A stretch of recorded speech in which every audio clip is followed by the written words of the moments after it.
Hello. Welcome to Read Aloud with FAKIYA.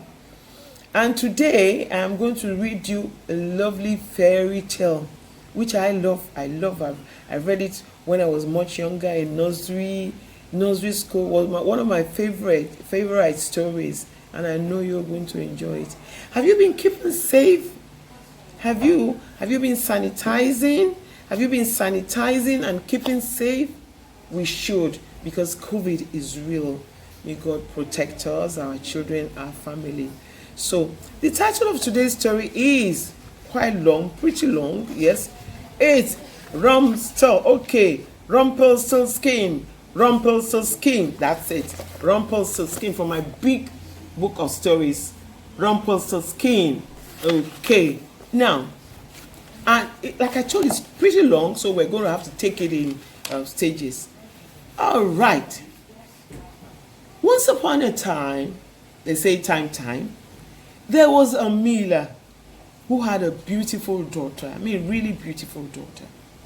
He loved his daughter very much.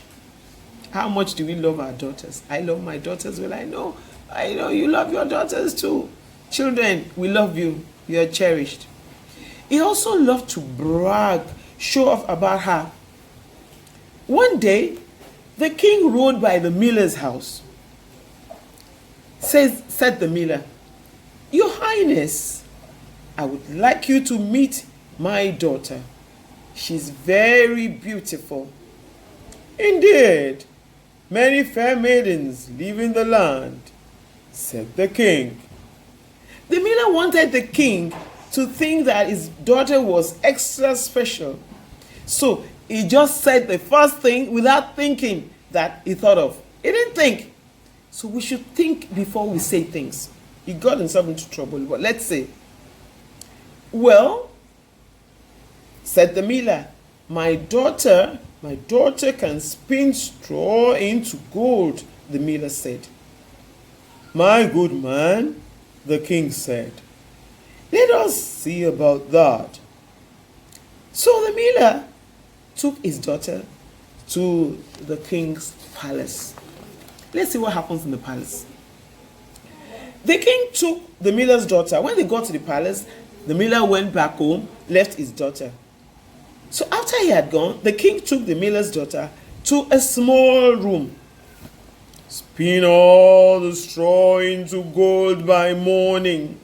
Spin them," said the king. If you do not spin the straw into gold, you must die. You must die," said the king. With that, the king left. He locked the door behind the miller's daughter. The miller's daughter stayed at the spinning wheel.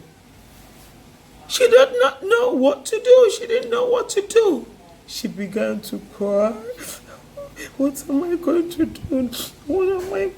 I don't know how to spin. What am I going to do? Please, to help me. I don't know how to spin." Just then, the door opened. A strange little man walked in. "Good morning, miller's daughter," he said. "Why do you cry? Why do you cry? You don't need to cry. Why are you crying?" The miller's daughter said, "You're crying.